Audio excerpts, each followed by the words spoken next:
Donald Trump emerging from it on the far side, and it was, well, he invited President Putin into the vehicle at the beginning, and they drove off to the building where they had the talks, and now it is President Trump about to board Air Force One, and we assume head back to Washington.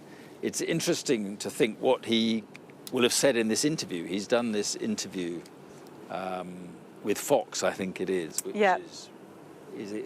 I mean, is it still broadly supportive of Trump? Certainly is. And you live here. Yeah, and it is. Sean Hannity, the host, is not only friendly to Donald Trump in broadcast terms, he is also a close personal friend of Donald Trump for many years now. And it's not just that one interview he's given to Fox News, he's actually spoken to them 3 times today. Yes, and President Trump climbing the steps, and he normally stops, turns around and punches his fist. No, it's there you go.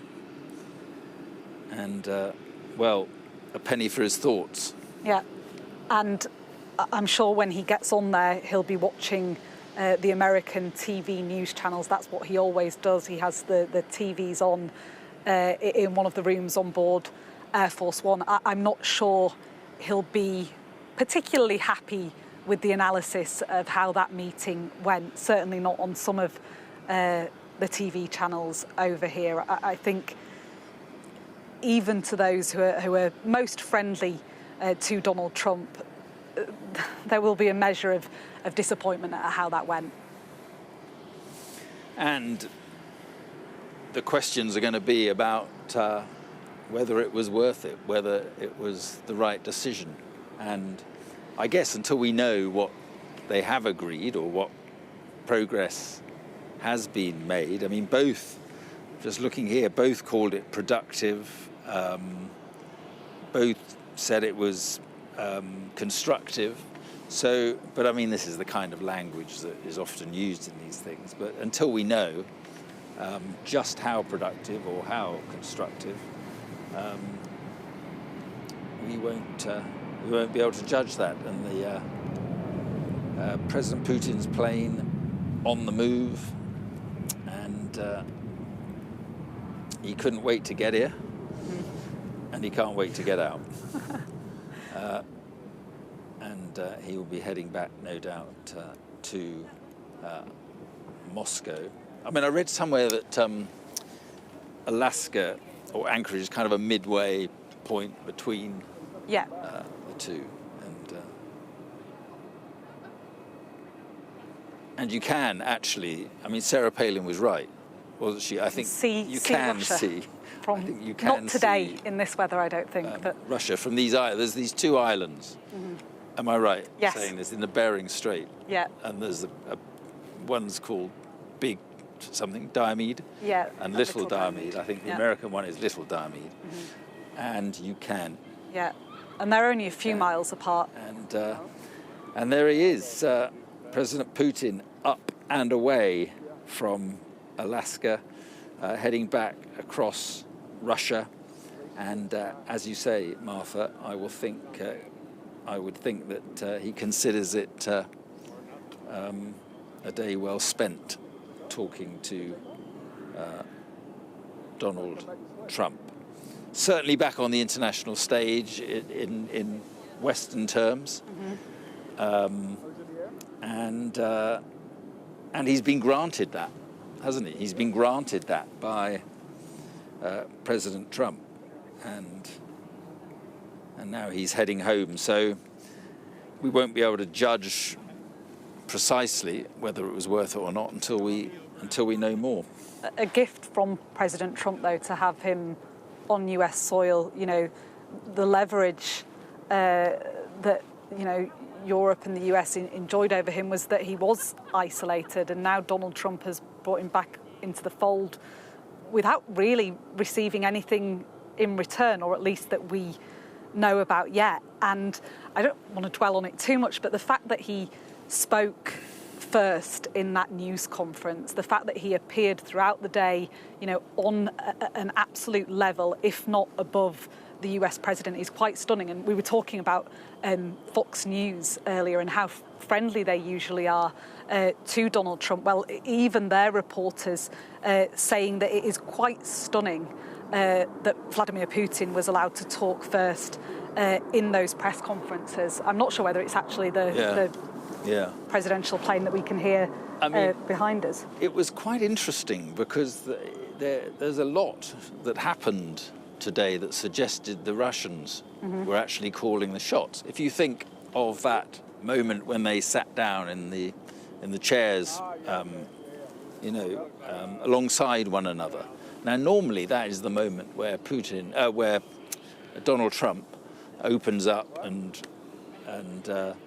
invites questions and talks about things quite openly. Yeah. But that clearly was never going to happen and didn't happen.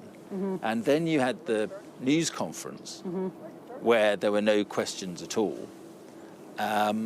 So it does look as if the Russians were probably calling the shots on how the meeting was conducted.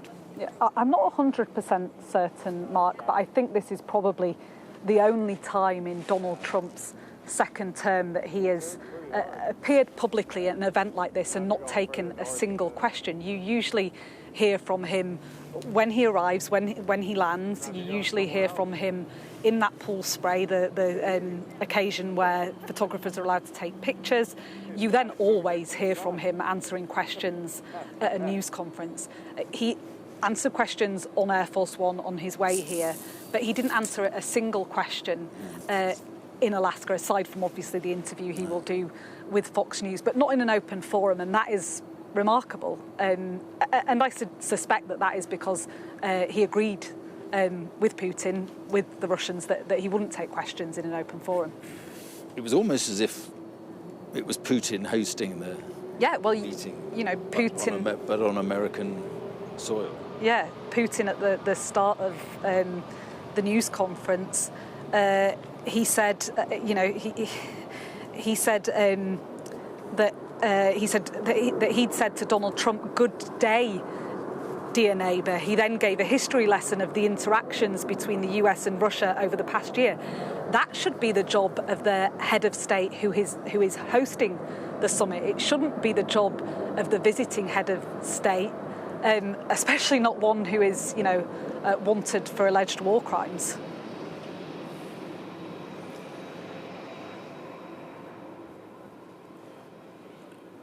No, so Air Force One wending its way onto the runways at this Air Force base in Alaska that was chosen by the Americans for this meeting.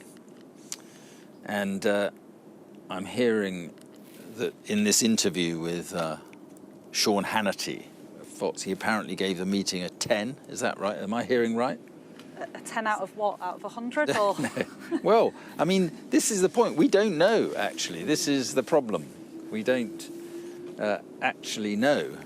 And so it may be things emerge in the coming hours that shed a different light on all this. And it has to be said, a lot of people, I've been out and about talking to voters in Alaska about how they viewed this meeting. And a lot of people were saying they think it's good that Donald Trump is sitting down with Vladimir Putin, that by being face-to-face with him, it gives the best possible chance of success in terms of reaching lasting peace in Ukraine. A lot of people here, appreciate that Donald Trump does things differently than other leaders have in the past. And as you say, we'll hear in the fullness of time if there has been any meaningful progress made. We just haven't had any indication of any progress so far. Just a few hours ago, there was fly-pasts and handshakes and warm smiles, and it just seems to be ending in a deflating way for President Trump. Yeah, I mean... Which is not often the case. He's normally pretty buoyant to the end, isn't he?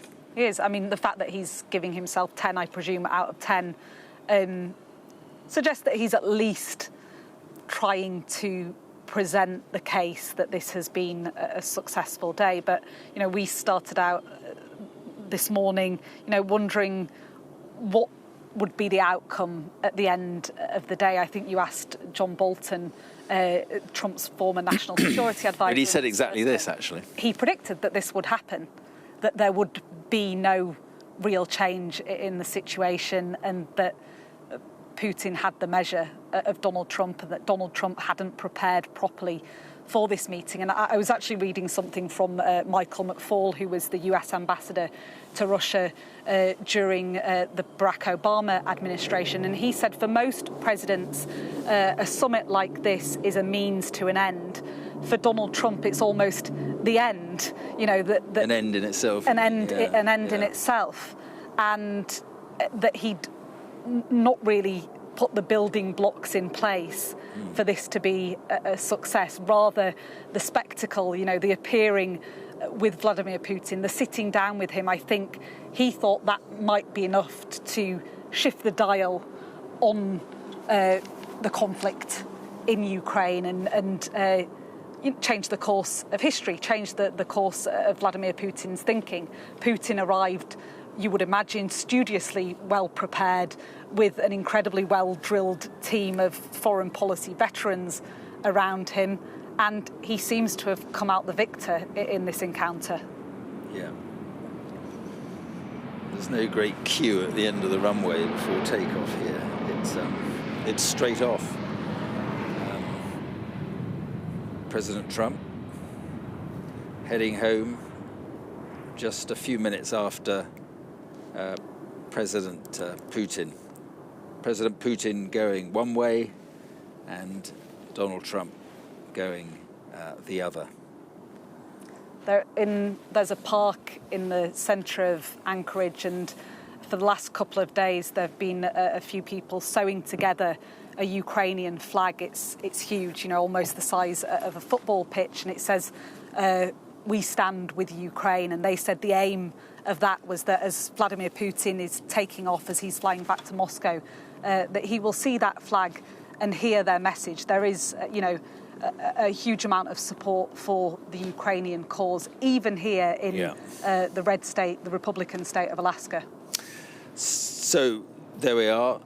Air Force One with President Trump on board is heading back to Washington. He has left Alaska. They have used words after the meeting like constructive and productive and useful. But the word neither president used was the word that most Ukrainians wanted to hear, and that was the word ceasefire.